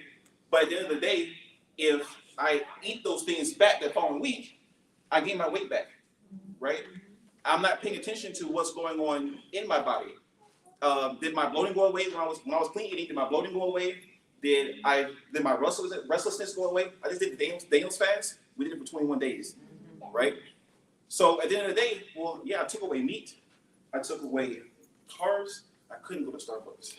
I know you said Starbucks earlier. I love Starbucks, man. Like, that's my coffee. I love my coffee. They love me. You know what I'm saying? They got my order right when I go in there. But I took all that stuff away. But what I tell people is like, when you detox, you need to pay attention to when you incorporate the food that you like, how does your body respond? Did you get insulin bloated again? Did you feel full for hours on end? If you did, then probably that food you ate is probably a food intolerance, and you probably need to go ahead and eliminate those foods some kind of way. So, big one is gluten, right? Well, everything's got gluten in it. Or dairy. Everything's got dairy in it, right? But what kind of result do you want? You know what I mean? And that's real. That's, if I can sit there and say, Brent, what do you do with the most? That right there, for sure. Understanding your body and then doing the things necessary to benefit you is very, very important. That's why my logo, I got UBU. You can't keep scrolling through Instagram and TikTok and all that saying like, well, I want to do that. I work out in the gym where all you do is film workouts. I go in there so I can film my workouts too and post them. But you go look at someone, they're like up close and personal, like, you really don't look like that in real life. Facts, there's too many filters, there's too many different types of editing, right? Don't believe everything that you see. For real. All right. Moving on. Oh, let me back up. I gotta touch on one thing. Set aside time to incorporate health-related activity. A lot of people sit there and say, "Boy, Brent, you want me lifting weights? You want me to run?" I'm like, no, I don't. What's gonna work best for you? I can't expect you to be on a weight training program if you don't know what you're doing weight-wise. I don't expect you to go running if you ain't never ran. If you got bad knees and back, you're not gonna run no way. So what can we do, right, to make sure that we're moving on a day-to-day basis? We can walk. There you go. Nothing wrong with walking. Ain't nothing wrong with walking. Oh, Brent, it's too hot. Oh my gosh, guys, we're in Houston. Get over it. We've been there, done that already, right? Again, what kind of result do you want, right? So that may be a park, it may be a gym, wherever this may be. You only lift the pool, go walk in the pool if you need to, but make something happen, right? Okay, move on number 2. Get 8 hours of rest nightly. Amen. There is a strong correlation between sleep and the immune system. Your body rebuilds with rest, it repairs and replenishes. I'm gonna raise my hand right now. It's hard for me to get 8 hours of sleep. I got clients. It's hard for them to get 8 hours of sleep. I'm gonna always use myself as an example. Brent, why is it hard for you to get 8 hours of sleep? I told you I'm up by 4. I'm usually done training by 8 p.m. Right? I have problems shutting my mind off. Well, I got to update clients online. You know, I need to take care of stuff, answer emails, whatever the case may be. I might need to meal prep that night. But what I try to do is make sure I give myself a time limit. Whatever I can do at that time frame, 10, I shut it off. I'm gonna go to sleep. And I usually go to sleep pretty quick, right? But I gotta give myself that part of it, rest. The whole, people will say, you know, if you want to be successful, then you know, you gotta work all the time. You gotta be grinding, you gotta stay up till 2, 3 o'clock. Yeah, but guess what? You still got a full day coming ahead of you, right? That's kind of crazy to do that, right? If I'm supposed to perform for my clients at 5 a.m., I can't be coming in dragging. I'm affecting your energy. You expect me to be one way, right? Well, if I'm lagging behind, then how can I make sure you're effective? That's kind of tough. And I'm a big fan of practice what you preach. Make sense? If anybody is like the melatonin, anybody heard melatonin, right? Does work. It does work. If you got trouble, don't wait till the last minute to go take it and go to sleep. You gotta be in bed by 11 o'clock and you take it at 10:30. Well, you already messed up. You need to go take it when you get home. You get home at 9, pop one. Because guess what? You should be organized. We're gonna talk about that next. Right? Because if you pop it, you should get sleepy, go lay your butt down. Right? Make sense? All right, we're going into number 3. Organize and prioritize. One of my favorites. Organization provides a sense of control, reduces stress, and is a great confidence booster. Prioritizing my time to organize will have a positive impact of your stress levels and overall health. I'm gonna send my paper down because I like it. But I like this one because I like explaining to people that you do have time if you just set aside a schedule. We all have phones, smartphones, and we all have access to a calendar. Sweet, and then we're already winning, right? If you don't use that or write it down, then you know where you're at, right? So let's just say you're working out 3 days a week, Monday, Wednesday, Friday. For example, you're coming to see me at 7 p.m. Monday, Wednesday, Friday. Cool? Everybody follow me on this, right? Well, the kids got to be at school by what's appropriate time? 8? 7. I'll say 7:15. Okay, let's just say 7, right? So what can we do to prioritize ourselves before that time starts? Yeah, for sure. Think about it. What can you do to make it happen? Yeah, like I said, you might have to get up early to make it all work. Right? I have one of my clients, single mother, 3 kids. They're all elementary school, I know that. She's also one of the big-time real estate agent, Keller Williams, one of the biggest. She sells $1 million homes. But she said, I was like, what time can you train? She was like, I'm only available between 9 and 2:30. After that, my life is chaos. And she's right. No doubt about it. She got a lot on her plate. But guess what? She got a schedule. The only way she makes time for herself is to take care of herself during that time frame. So all that time she works out, she got to run errands, she got to clean up the house, X, Y, and Z, because guess what? By the time the kids home, then she got to go sell homes. Make sense? Got another client. He sees me other things 4 days a week. He owns physical therapy clinics. He's got 4 of them and other businesses. But guess what? He don't set time for himself, and then guess what happens? He's got more certifications than me. He's a doctor. But here's why he comes see me. Doesn't want to think about his workouts. Right? That's his way to get it in before he goes to work. Make sense? And then everything else I take care of. All right, what we eating this week? Where are we at? I need to see it. I got to hold you accountable. I saw you messed up over here. Now let's make changes. Where can we make sense? Organization, key. Okay? How many people need to organize their schedule so they can make sure they can actually move 30 minutes out of their day? Can you spare 30 minutes? Right? Now you shaking your head, but have we done it yet? See what I'm saying? So that's where I'm getting at as far as organizing and prioritizing our time, guys. Right? This whole like, oh, I need to work out 2-hour thing, 3-hour thing. What you doing? That means you're on the phone, sitting on the machine, and now I'm getting mad because you're wasting the machine. You in my way, really. One of my pet peeves. Because you can't tell me you want to get better, but then you didn't sit there and went through Instagram and TikTok for 3 minutes. Your heart rate's at 80. Like, what are we doing? You're trying to lose weight, right? When you get up and move, why are we staying stationary? I want to. What driving me insane? I'm going to high, right? Okay, does that make sense? Exercise. Notice how I said 2 to 3 times a week. I didn't say every day. Brent, do you work out every day of the week? No, I do not. I do not. My body needs rest. Okay?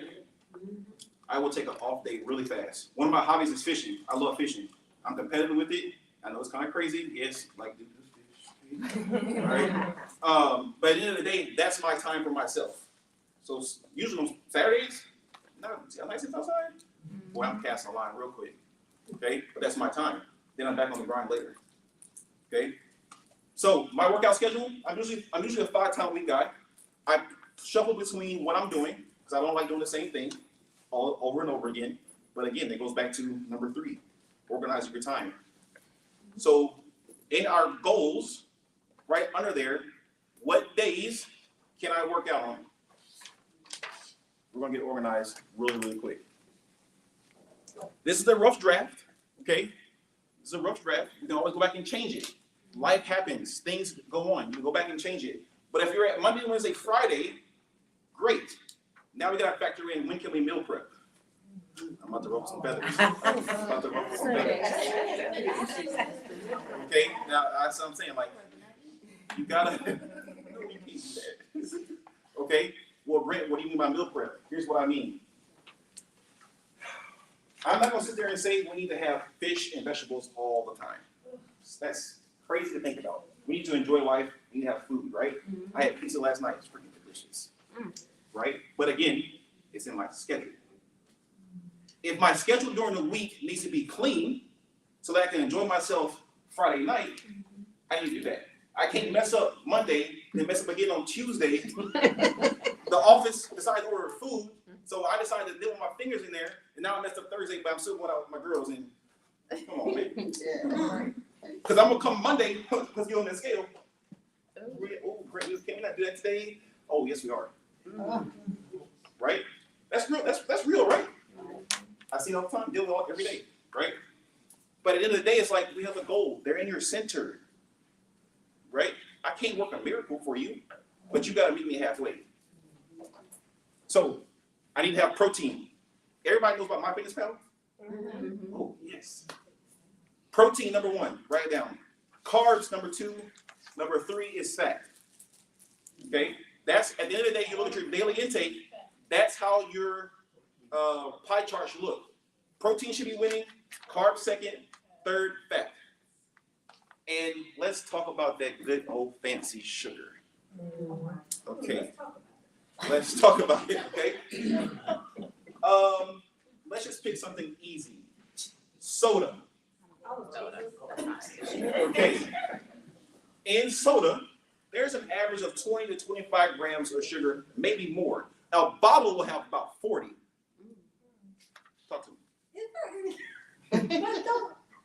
Sugar-free drinks. Oh, Like, no, come on. is there such thing, or is it? Go look at that. Look at that little writing underneath, and look what they're putting in. That's what they're getting you. Great. The Coke Zero. Look at the small writing, guys. The Diet Coke. Diet, same thing. Okay. Your body needs water. Your body needs water to flush your system. Okay. So make sure you're getting. Guess how many ounces of water you should have per day? 64. Any other takers? Everybody. Oh, love it. That's a great answer. That's what I'm looking for. You take your weight divided by 2. That's how many ounces a day you should have. That's a whole lot. I can drink that. Also, all my Starbucks and fellow coffee drinkers. Yes. I know I'm about to mess up. I'm gonna be honest with you. I have coffee as well. I'm not giving up my coffee. Not giving it up. Okay, I love my coffee. Right. But coffee can dehydrate you. So therefore, if I have 4 cups of coffee, I need 8 cups of water. Wow. Wait, baby. If I have 4 cups, of coffee, I need 8 cups of water. You need to double the water. Okay, double your water. Sorry, that's just real. It is. If I sat there and told you that your daily sugar intake needs to be at 25 grams or less, well, we're trying to lose weight, right? We look in the mirror and we shot. Man, not like how it looks. Just being honest. Be honest. So we think about that kind of stuff, right? What can we do to change those things? That's what I want to get at. Okay? Did that leave anything out? Yes, I did. Being in good health will contribute to a long, full life. It can also save money in costly doctor's visits. The biggest thing I also get along with my time is like rent, my budget. Okay, we gotta go back to what Angela was saying. You gotta start looking at that bank statement. Because at the end of the day, if we're cooking at home, then we're saving money, right? 100%. I talk about meal prep. I'm not gonna spend time in my kitchen over the stove. I wanna use my toaster oven, I'm gonna use my air fryer, I got 2, and I'm gonna use my slow cooker. Set it and forget it. What's that commercial? The little infomercial? Set it and forget it, heard that, right? I got other things I gotta do. So I need recipes that are gonna save me time. But most importantly, it's gonna save my pockets. Well, Brent, I don't know if I can afford you. Well, how important is it to you to get to where you need to be? I'm not saying you train me 5 days a week. Some people may want to do that, whatever the case may be. But my goal is to teach you so that I can get you down to 1 day a week. Or better yet, I can push you on an online program, boom, go, send me updates later. See what I'm saying? We need to factor in how are you going to take care of yourself. Well, gym memberships. What about gym memberships? There's gym memberships for $10. 100%. Or if you want to be a little extra, I came from Lifetime Fitness. I trained there for 9 years. Yeah, it's high. I'll give it to you. It's high. But if you want that kind of atmosphere, it's up to you. But pick something. Get a park. It's free. Parking garage, free.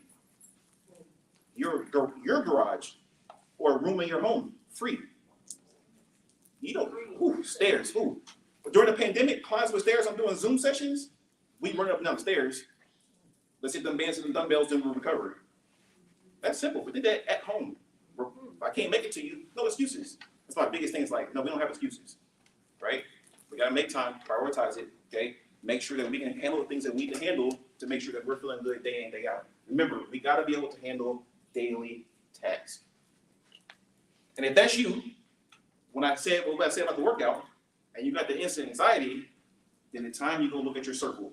Because everything outside of the circle is messing you up, right? Make sense? That's all I got for you guys. Thank you so much. Thank you.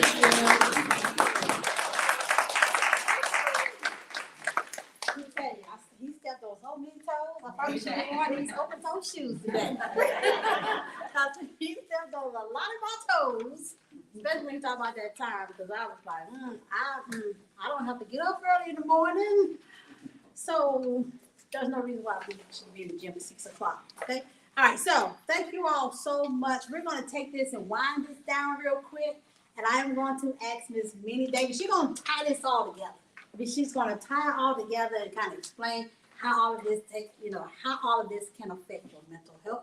She's going to give us a quick little, bow and tie it all together for us, okay? All right, so welcome Minnie down. Miss Minnie Davis, our mental health therapist. Ooh, Brett.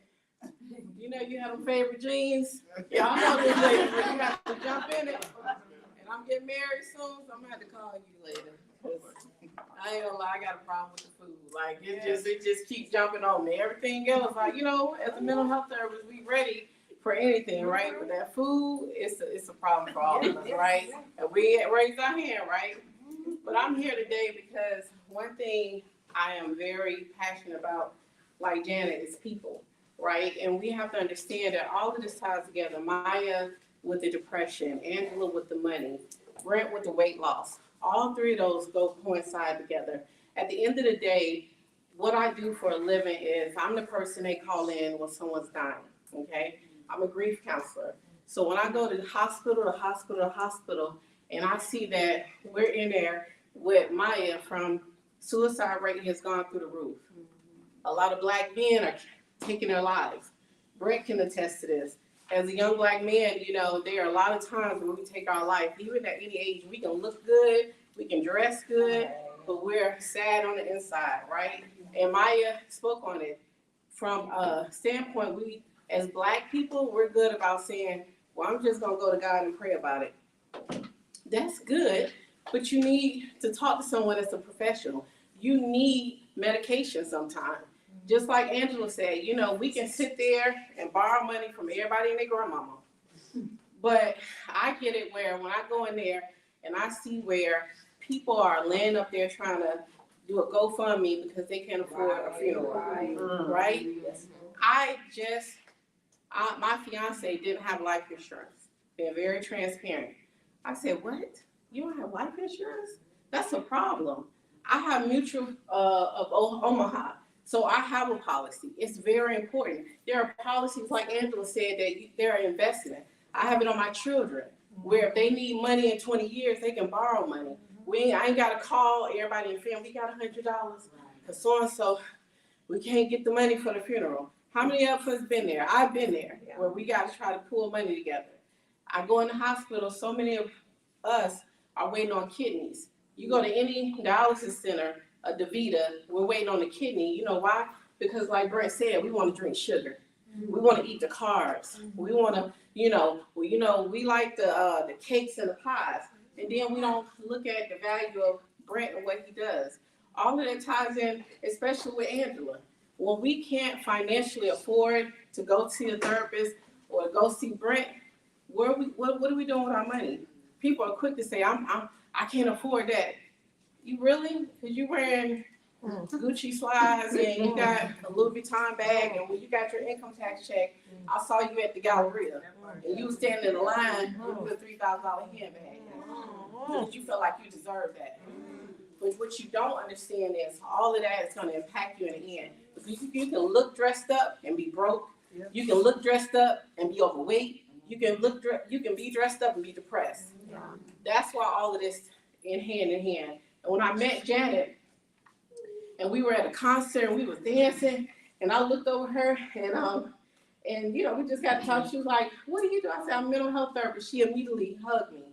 That's how instant our connection was. Because at the end of the day, you need that friend that's gonna be in your ear. Like mine said, you don't need a girl. You want to go eat? Yeah. You want to go? Yeah.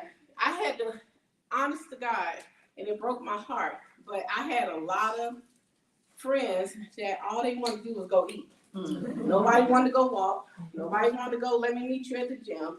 Nobody wanted to talk about financial freedom. Nobody wanted to talk about depression. They just wanted to just be lazy and just, be in their moment and be emotional eaters. And when I told Janet, I said, at the end of the day, we have to take care of ourselves. We have to show up for ourselves. We make excuses. We make excuses not to work out. We make excuses to be in debt. We make excuses, girl. I'm just depressed, but I'm just going through some things. We have to stop having that mentality because, like I told Janet recently, I myself had to say, what's my trigger with eating? Because I ain't gonna lie, I'm fluffy, but I know Angela personally, and when I met her, she did have those 60 pounds on her. Did not. I have pictures. Me and her, her husband is my fiance's best man in the wedding. So they're like, when I moved to Houston, she was thicker. She looked fabulous, but she had to change some things about herself, right? And we all have to sit here and make a choice. You have to show up for yourself. And I told Janet when she called me, she was like, "Girl, I just don't feel like going to no gym or working out." I said, "Oh, okay. So what are you doing today?" "Well, I gotta go to the church and I gotta do this and this." I said, "So let me make sure I understand. You're showing up for everybody else, but you're not showing up for yourself." And when I say she got quiet, it was like, "Hello."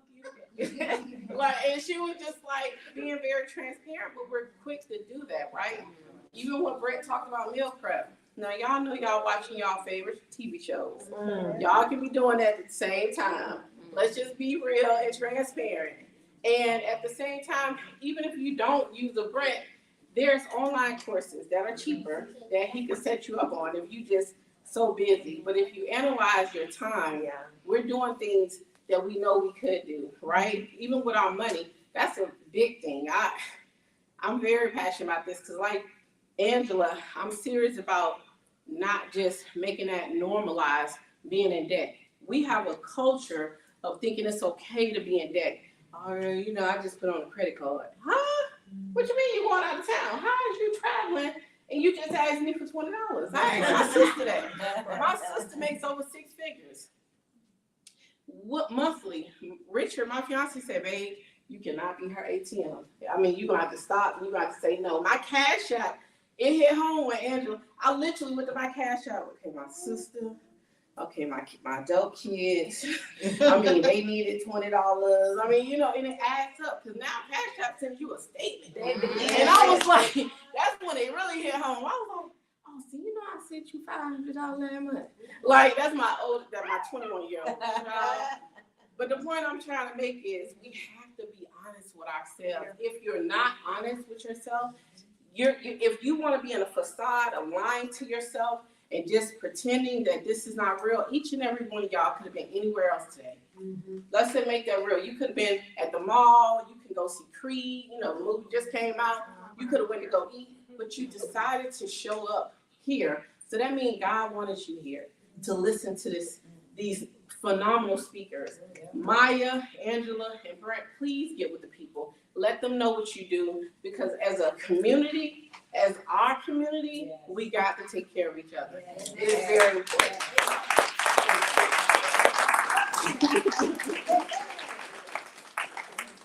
was good. Thank you.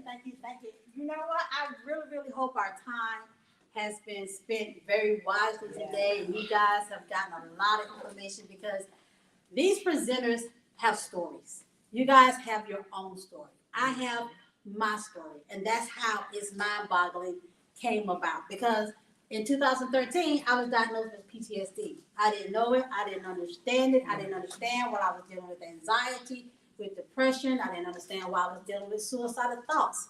But that's what I was dealing with. And over the years, you know, I was going to a therapist, and I was seeing my therapist, and I was seeing which one is it? My psychiatrist, psychologist to get the medicine. Who provides the medicine? Okay. I was going to the psychiatrist to get my medicine, and I was seeing my therapist, and I was talking to them on a regular basis. But on in 2021, in August, some things happened, and my night went dark. My morning went dark. And next thing you know, I'm calling the hospital saying I need help, and I'm checking myself into a psychiatric ward. And I was dark. I didn't want to talk to nobody. I didn't want to talk to only people I wanted to talk to, my sister Stephen Collins. I wouldn't talk to her. Only people I would talk to was my mama, my daddy, and my daughter. They were the only 3 people that I wanted to talk to. But I used that time in that psychiatric ward, and I had a conversation with God, and he he answered me with a song. And he started, and this young man started singing, "Oh Happy Day," and it put a smile on my face. And that was the first time I had smiled the whole time I was in the hospital. And then I heard God told me, he said, take control and take action, which is kind of opposite for some people. Normally it would be you take action so you can take control. But he told me to take control and take action, meaning I had to take control of my mindset and start taking action to help to get better. So I got up. I got up out the bed. I started walking the hallway. Now, you know, you're in the hospital, you see the people walking the hallway.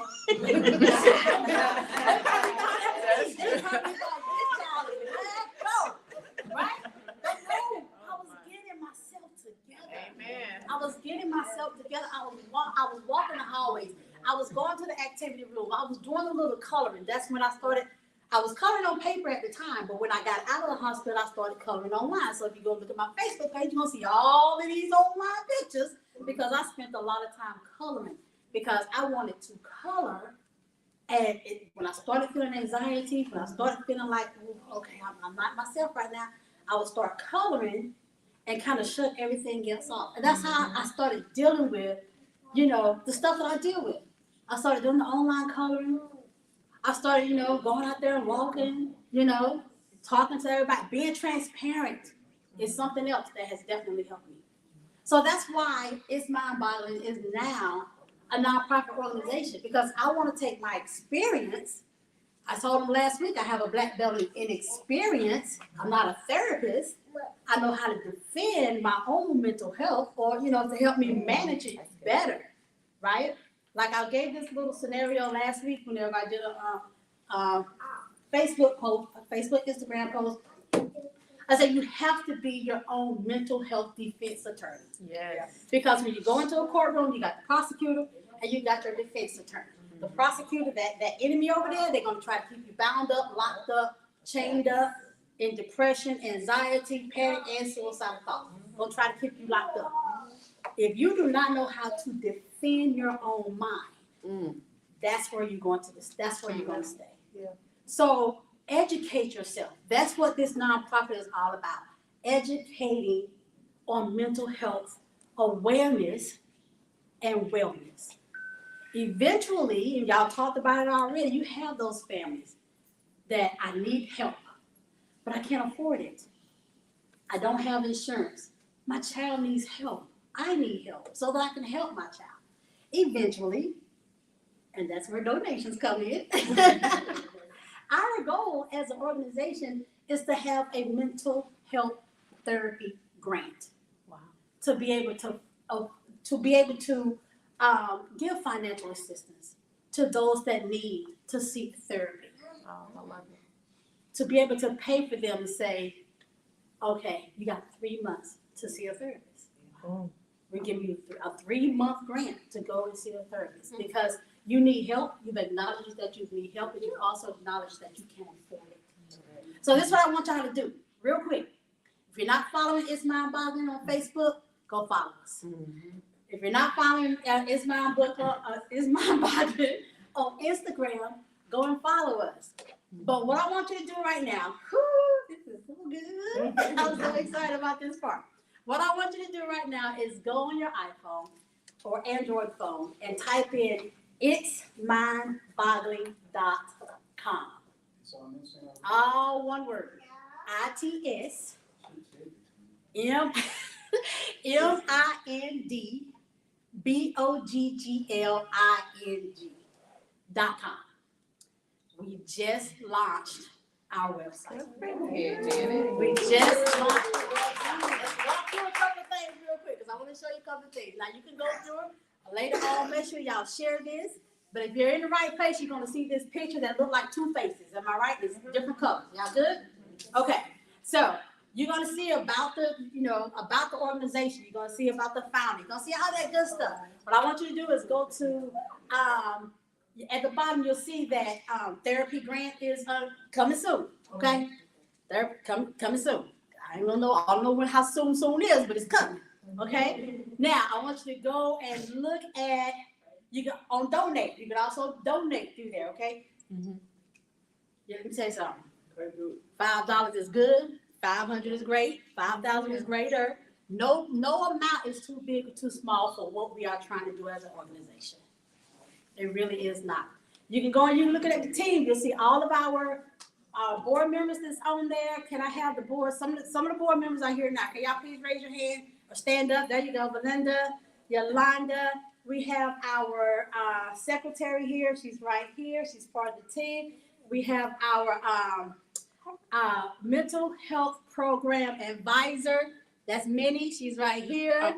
she look at stuff. She's right here. I have the organizational spiritual advisor. She don't want. She's like, I'm helping, but she has a title. That's my sister back there. My sister Kathy.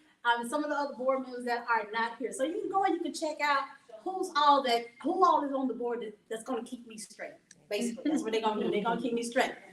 But this is why I love y'all, because I figured this out. But I love to have this accessible. If you go on the resources, there's 3 resources out there. You can click on the phone numbers. That's going to give you telephone numbers to call for mental health issues that you may be having. You can click on find a therapist. It's going to take you to another website or different websites where you can go in and put your location in, and it can help you find a therapist in your area. But if you click under mental health documents, I think that's the title of it, if I'm not mistaken. There are documents out there on anxiety, depression, men and depression, women and depression. There are documents that you click on there and you can download those documents and fact sheets on your computer or on your phone, and it's free. I love that. All right, so that is the launch of our website. This is the launch, the official. Yes, ma'am. Please recognize your volunteers, please. Oh, absolutely, absolutely. I got some, no ma'am. Thank you for all of y'all that came out to help get this going. Braylon, Corinne Ryan, that's what I call her. Who am I missing? Yolanda, you stood up, you're on the floor. But I couldn't do this. I could not stand up here and talk like Maya or Angela or Brent or do spoken word like Raven. So y'all, can we please give them a huge round of applause?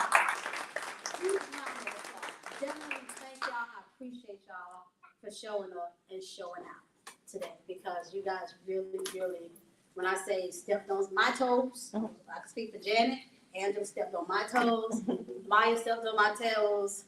Raven stepped on my toes. I got one toe left on the left foot. I got all of them on the right foot. So I gotta, So anyway, I'm gonna close this out. Let me ask this question. How many single parents do we have here? How many what? Single parents. Single parents, small kids. Single parents with small kids. Male or female, it does not matter. I was gonna give a giveaway. I'm just gonna give it to y'all. Hope somehow it helps. I understand what it means. And that's all I have. Please take the time to talk to Brett and Maya and Minnie and Angela. Take the time, have a conversation with them. I think Brett has business cards up here. I hope you guys bought your business cards. And there's some chips over there. It's some chips. Feel free to take the chips and the stuff and all that good stuff. And thank you all so much for coming out.